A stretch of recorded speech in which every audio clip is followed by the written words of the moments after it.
El monstruo estático. El huracán Dorian, en lugar de pasar rápidamente como la mayoría de los ciclones, se quedó estancado sobre las islas Ábaco y Gran Bahama, machacando sin piedad cada estructura existente durante horas que parecieron eternas. La inmovilidad terrorífica de este sistema permitió que sus vientos de categoría 5, capaces de arrancar cimientos de hormigón y convertir objetos cotidianos en proyectiles mortales, se concentraran sobre un mismo punto hasta borrar asentamientos enteros del mapa.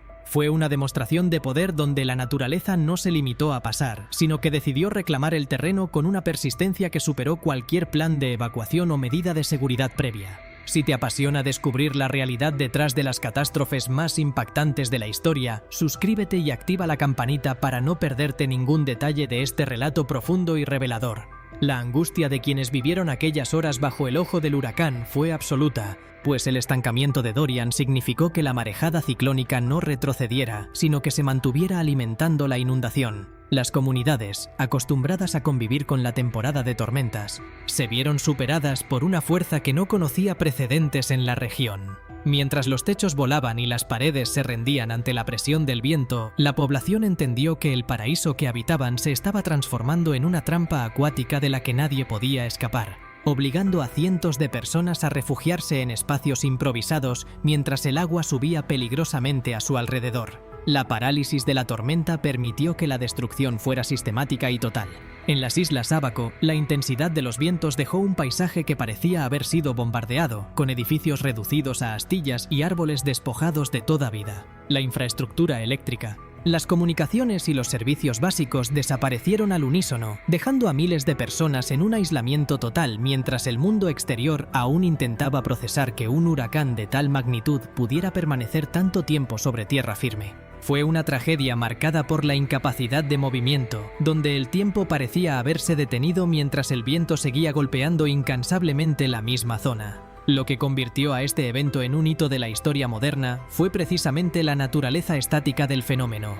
No se trató de una tormenta de paso, sino de una embestida prolongada que expuso la fragilidad de las pequeñas naciones insulares frente a huracanes cada vez más potentes y erráticos. La gente observó cómo sus vidas, sus negocios y su historia local eran triturados por una máquina meteorológica que, sin ninguna prisa, decidió permanecer en el lugar hasta dejarlo devastado. La realidad de la tormenta fue tan cruda que, tras su paso, el mapa de las Bahamas tuvo que ser reconfigurado, ya que la geografía física había cambiado tanto como la humana. El impacto emocional de aquel estancamiento dejó una huella imborrable en la memoria de los supervivientes, quienes vivieron la tortura de escuchar el rugido del viento sin saber cuándo llegaría la calma. La sensación de indefensión fue compartida, uniendo a comunidades enteras en una lucha desesperada por la supervivencia mientras el reloj avanzaba sin que la tormenta diera señal de querer retirarse. Este episodio no solo alteró la vida de quienes perdieron todo en 2019, sino que sirvió como un aviso contundente sobre la nueva realidad climática que enfrentan las zonas costeras, donde la intensidad y el comportamiento impredecible de los huracanes pueden doblegar incluso a las estructuras más resistentes que hemos construido.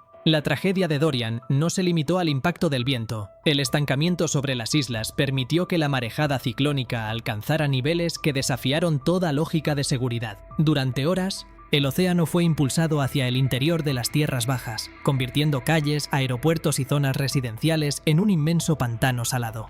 La combinación de la presión atmosférica extremadamente baja y la marea alta creó una pared de agua que sumergió viviendas por completo, obligando a cientos de personas a subir a sus tejados para sobrevivir. La desesperación de quienes veían cómo su entorno desaparecía bajo la marea fue el símbolo más desgarrador de un evento que no ofrecía tregua ni ruta de escape. La gestión de la emergencia se vio severamente obstaculizada por la destrucción total de las comunicaciones y la infraestructura de transporte, al quedar las pistas de aterrizaje y los puertos inutilizables. La ayuda humanitaria no pudo llegar en las horas críticas posteriores al impacto. Durante varios días, las islas quedaron completamente incomunicadas del resto del archipiélago y del mundo exterior. Los servicios de socorro locales, que también habían perdido sus bases de operaciones y equipos de comunicación, se vieron superados por una demanda de rescate que era, en ese momento, físicamente imposible de atender. La soledad de las víctimas durante esos días de silencio radiofónico fue uno de los aspectos más traumáticos de la crisis.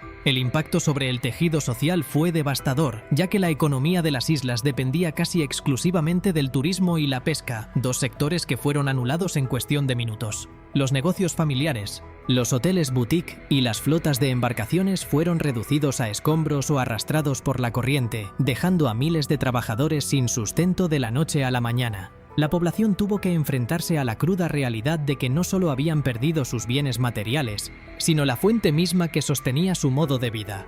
La incertidumbre sobre el futuro económico y el miedo a un éxodo forzado hacia la capital o al extranjero se convirtieron en las principales preocupaciones de las familias damnificadas. La crisis sanitaria emergió como una amenaza silenciosa tras la retirada parcial de las aguas. La mezcla de agua estancada, desechos orgánicos y químicos domésticos creó un foco de contaminación que ponía en riesgo la salud de todos los supervivientes. La falta de agua potable, sumada al colapso del sistema de alcantarillado, convirtió la prevención de enfermedades infecciosas en una prioridad absoluta pero extremadamente difícil de ejecutar. Los equipos médicos que lograron llegar a las islas tuvieron que trabajar en condiciones precarias, utilizando espacios improvisados para atender a los heridos y evitar brotes que pudieran complicar aún más una situación humanitaria que ya era crítica. La respuesta de la comunidad internacional, aunque robusta en términos de promesas y recursos, encontró dificultades logísticas severas para desplegarse eficazmente en un territorio tan fragmentado.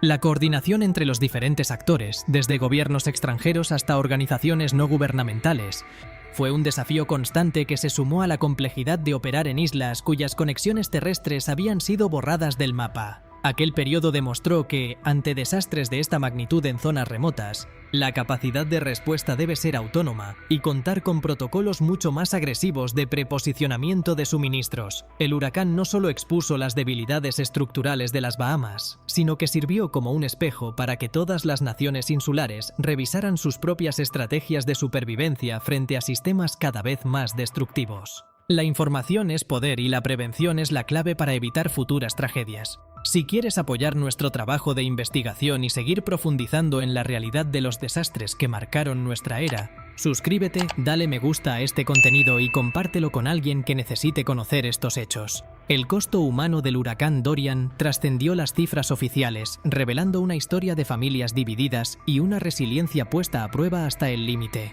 En las horas en que el ojo del sistema permaneció sobre las islas, muchas personas perdieron el contacto con sus seres queridos debido a la caída de las torres de telecomunicaciones, lo que generó un estado de angustia prolongada que se extendió por semanas. La incertidumbre sobre el paradero de familiares, amigos y vecinos se convirtió en la carga emocional más pesada para los sobrevivientes, quienes tuvieron que iniciar búsquedas en los restos de sus comunidades con la esperanza de encontrar señales de vida. La tragedia desdibujó las fronteras entre quienes lo habían perdido todo y quienes, afortunadamente, conservaban sus hogares, uniendo a la población en un esfuerzo colectivo de rescate que carecía de herramientas, pero que rebosaba voluntad.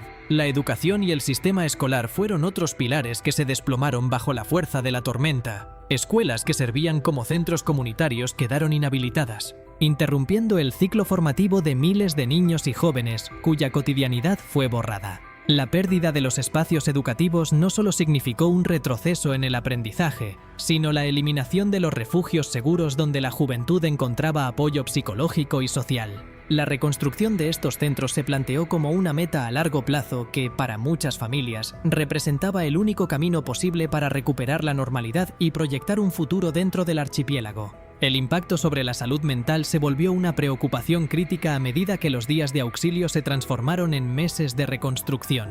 La vivencia del encierro bajo el rugido incesante, el sonido de los escombros golpeando las estructuras y la visión de un entorno familiar transformado en un paisaje extraño, dejaron secuelas profundas. Muchas personas experimentaron episodios de ansiedad severa, depresión y una sensación de desarraigo que llevó a muchos residentes a considerar la migración definitiva. La falta de servicios de psicología especializados en el lugar complicó el proceso de sanación, dejando a gran parte de la comunidad lidiando con sus traumas en silencio, mientras intentaban levantar los restos de sus vidas cotidianas. La cuestión de la identidad cultural y el legado histórico se vio seriamente comprometida cuando los edificios públicos, iglesias y lugares de reunión comunitaria fueron destruidos. Estos sitios no eran solo infraestructura, eran el registro vivo de la historia de las islas. Al desaparecer, se llevaron consigo gran parte de la memoria colectiva que unía a las generaciones mayores con los más jóvenes. La pérdida de artefactos personales, fotografías familiares y documentos históricos mezclados ahora con los escombros y el lodo,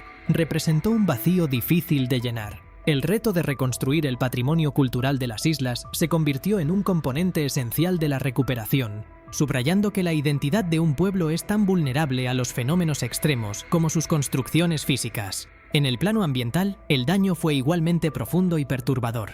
Los ecosistemas costeros, incluyendo manglares y arrecifes que actúan como barreras naturales, sufrieron daños críticos por la intensidad de la tormenta y la contaminación química derivada de los desechos industriales y domésticos arrastrados por la inundación. La recuperación de estos entornos, que son la base de la biodiversidad y la protección costera de las islas, se proyectó como una tarea que requeriría décadas de intervención. Este aspecto del desastre puso de relieve que la protección de la naturaleza no es un lujo, sino un elemento vital de la estrategia de defensa contra los eventos climáticos que, año tras año, demuestran ser cada vez más agresivos y menos predecibles. El periodo de reconstrucción tras la partida del sistema Dorian fue una carrera contra el tiempo. Miles de toneladas de escombros fueron removidas manualmente al inicio, ya que la maquinaria pesada tardó semanas en llegar a las zonas más apartadas. El reto financiero fue enorme, pues la economía insular, dependiente del turismo y el comercio marítimo, enfrentó una incertidumbre que ahuyentó a los inversores.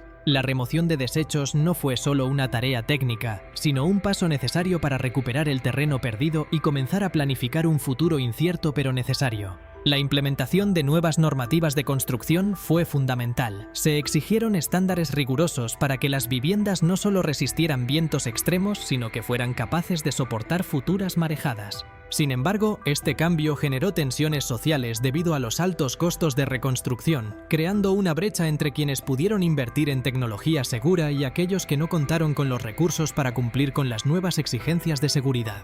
Si este relato te ha ayudado a comprender mejor la magnitud de lo ocurrido, apoya este contenido con un gran me gusta, suscríbete para estar al tanto de futuros análisis y comparte este mensaje para que la memoria de estos eventos no se pierda. Nos vemos en el próximo encuentro, donde seguiremos explorando los hechos que definieron nuestra era.